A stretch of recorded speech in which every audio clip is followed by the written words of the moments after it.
see all of you here. My name is Anton Balakirev. I'm co-founder and CEO of DebRes, AI-based decision support system to optimize mechanical lung ventilation in intensive care units. Our team journey to implementing AI in business and practical life started around 10 years ago, developing a predictive maintenance system for heavy machinery, and we were pretty successful, and we're very excited to implement what we developed in healthcare to help not only machines but also the people. And we were extremely surprised when understood that solutions in healthcare many years behind what we have in e-commerce, fintech, heavy machinery industry. We were really surprised, and because it's really weird why we care about machines more than about people. But in general, reasons are quite obvious. Much more than half of clinicians, they do not believe that AI solutions can be used, that they can rely on the results of AI models. And the problem is the more clinicians have expertise and experience, the less they trust to AI. According to GE Healthcare report, based on thousands of interviews, it's almost 70% of experienced clinicians don't trust AI. Almost a half of respiratory physicians say that they don't have enough expertise, they don't have enough trainings in modern technologies, and as a result, we have 97% of all healthcare data is going unused in hospitals. So always painful to think about it, and I always try to imagine how our world would look like if it will be not 3% but at least 30% that we will be able to process. But it's obvious, it's normal. What is unexpected is that based on the same report, most of the clinicians are ready to collaborate with data scientists.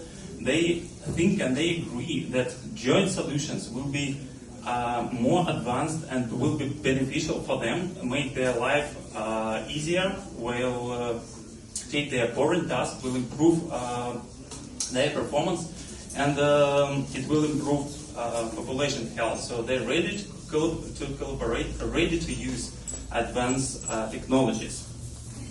Mainly, it happens because current hardware is extremely modern, and it generates really a lot of data. So average ICU intensive care unit generates terabytes of data every day, and very often it even not stored properly. Of course, there is no any opportunities or tools to visualize it in a good way or analyze it.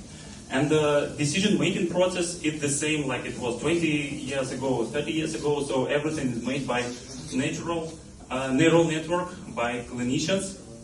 And of course, it's extremely difficult. You have a lot of data and no any tools for help to process it.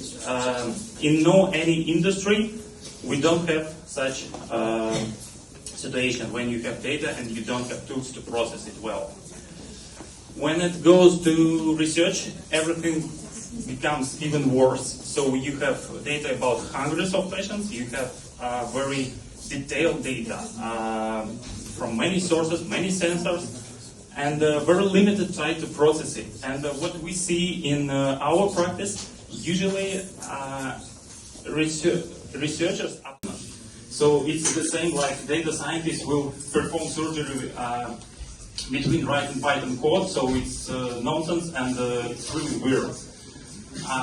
Of course, it's less efficient and very long, and the main point, it's not needed. When we started to develop DebRes, we collected a lot of data, so it was terabytes and billions of breast curves, patient breast curves, and we understood that it's impossible to work with it without any supportive tools, and based on our knowledge in data science, we developed some tools to process this data, to filter, analyze, and to make it in very easy and obvious way. And we started to show it to clinicians, asking them, can it be helpful for you? What do you think about this? And it appears that what we developed can save weeks of their work. So with some of our tools, they can implement some data processing in hours, and usually before it took weeks for them because they don't have proper tool for this. And we started asking them more what you would like to have also, what is more interesting, how you usually work with this data. And we got really a lot of positive feedback and a lot of insights, a lot of ideas. When they saw that it's possible to process all this data, that it's not so difficult, it's not so long and fast. And when they saw how AI works, so the problems, the mistakes of AI, how it trained, they understood that it's really possible. It's not something black box. It's like another tool that they usually use in their work. And some citation from the GE report that with machine, when physicians are familiar with tools, they start inventing how to implement it. They become very curious and they become your allies. They stop their skepticism, they start engage you to connect more data sources, to imply more tools, more algorithms, to let them get even more insights and better decision support.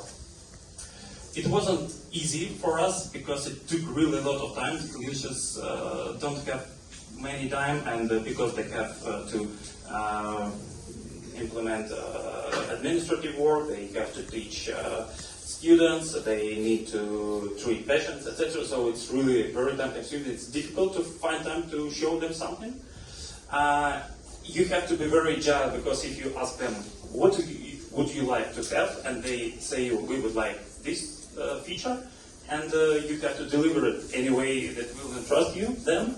And sometimes, of course, you have to refuse it because it's sometimes hard choice between choosing of what feature should be implemented. So it's technically sometimes very difficult.